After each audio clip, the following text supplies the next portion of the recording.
Hiya and welcome to the Teen Whisperer, the podcast for mums of girls who are often labelled as too much, too sensitive, too emotional and too different and just don't fit in. I'm Rach Friedley, fellow mum, coach and play specialist, and here's what I believe.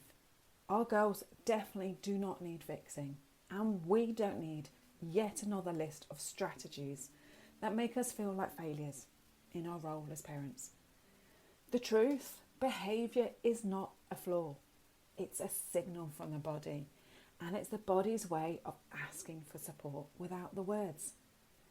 This podcast is about listening, not controlling, connection, not correction, and giving you tools that actually work in the chaos of real everyday life or everyday real life. So if you're ready to stop second guessing, feel confident again and finally connect with your daughter at her level, you're in the right space. So keep listening. Do you ever feel like motherhood can feel like a tightrope you were never asked to walk? You were never given guidance, training, insight. There's no safety net. There's no guidebook. And somehow everyone else is watching your every move. So if you're ending this year tired, exhausted, emotional, feeling worn out and really tight in your shoulders and quietly wondering if you messed it all up, I want to invite you to pause. This episode is not about what you did wrong. It's about what you got right. Even if you don't think it yourselves, or if no one else told you. So welcome back to this podcast, The Teen Whisperer, the podcast for mums of girls, tweens, teens and young women who are trying their best to figure out this whole, teenager thing without completely losing the plot. I'm Rach Friedley, a coach, and I help mums of girls who are seen as too much, too sensitive, or struggling to fit in, uncover what's really behind their big emotions and challenging behaviours. So you can finally stop second guessing yourself, feel confident again, and truly connect with your daughter. And listen, I'm a mum too, so 100% I get it. That juggle is real, especially when your daughter is suddenly living like a nocturnal Netflix gremlin, and you're left thinking, what the friggity frig is going on here? So let me say this clearly. Let me start by saying this clearly before we go any further. You are definitely not a bad mum. You are not broken, and neither is she. Your daughter is not too much, despite what people keep telling you. Her meltdowns, her shutdowns, her mood swings, her self-harming behaviours, they are not about defiance. They are her nervous system communicating. This is overwhelm, not bad behaviour. Communication, not chaos. But most of us were never taught how to listen to that. We were taught to fix it, control it, shut it down. Typical parenting strategies, traditional parenting strategies. And honestly, that approach has failed too many families, mine included. So before we go any further, if you're somewhere safe, whether you're walking out in nature, whether you're standing in the kitchen, whether you're sitting on a chair, whatever, just take one slow breath with me. So in through your nose and out through your mouth. Just focus on that inhale and that exhale. That is it. So there's nothing to fix, nothing to change. Just letting your body hear what I just said. That traditional parenting strategies has failed way too many families. So too often our girls are misunderstood. Schools, healthcare, even family, words get thrown around like they're juggling balls. Anxiety, ADHD, autism, depression. And sometimes those labels bring clarity, but often they land like a life sentence without a map. They tell her something is wrong with her. They tell you you're failing. But what if? What if she isn't broken at all?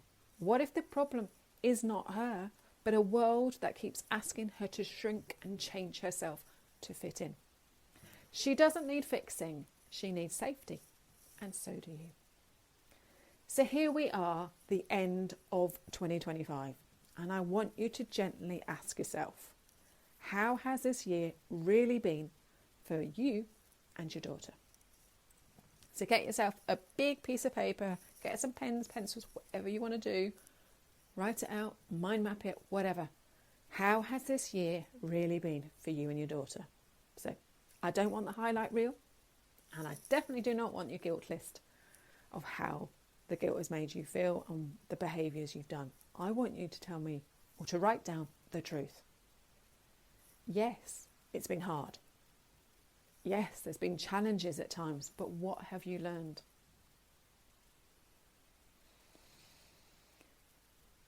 And then ask yourself this next question. What are you doing in your relationship because you always have? You think you should? Everyone else does it?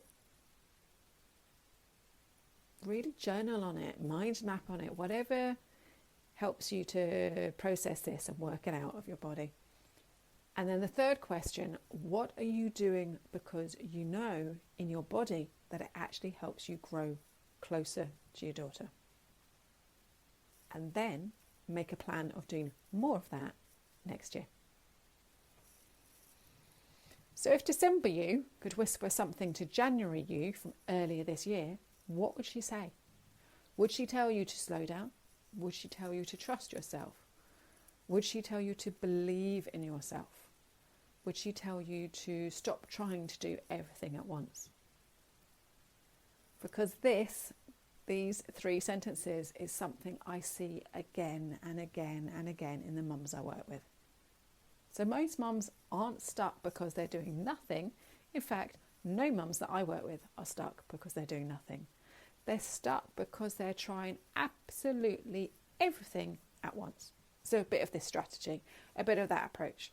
Half-assed, because who has the time or energy to do it all properly?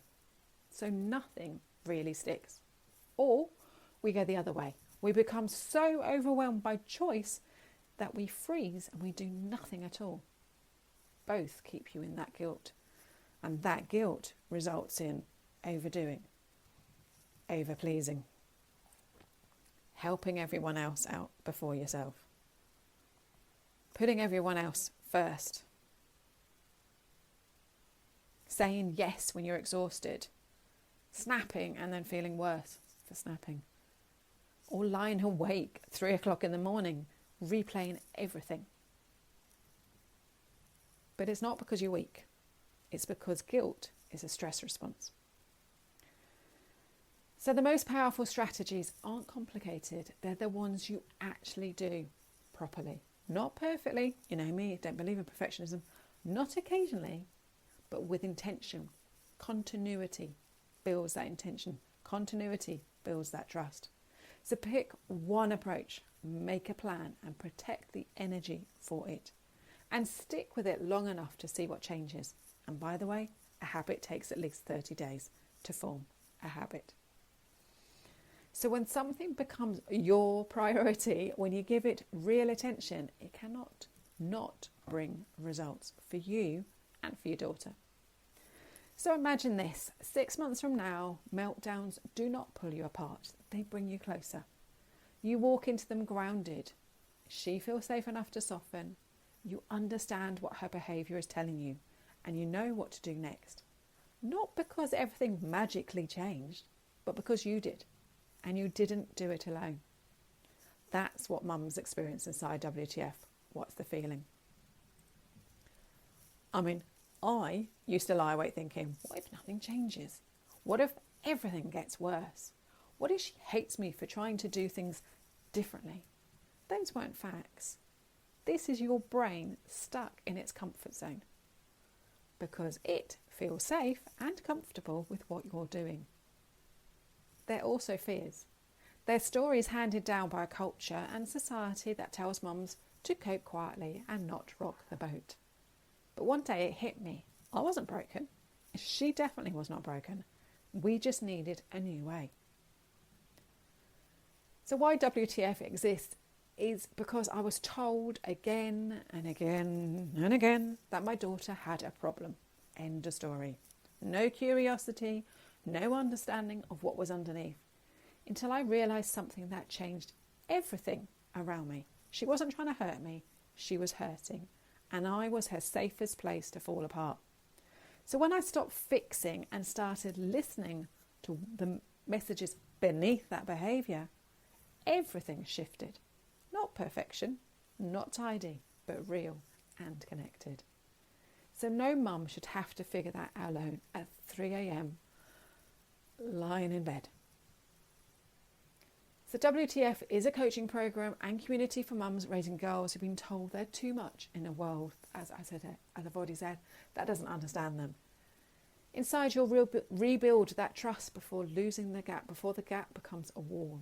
You'll calm that chaos without losing your shite. You'll feel close to your daughter again. Whee! And you'll do it alongside other mums who get it and who support you in the moment. This is where guilt loosens, progress becomes visible, and confidence comes back online.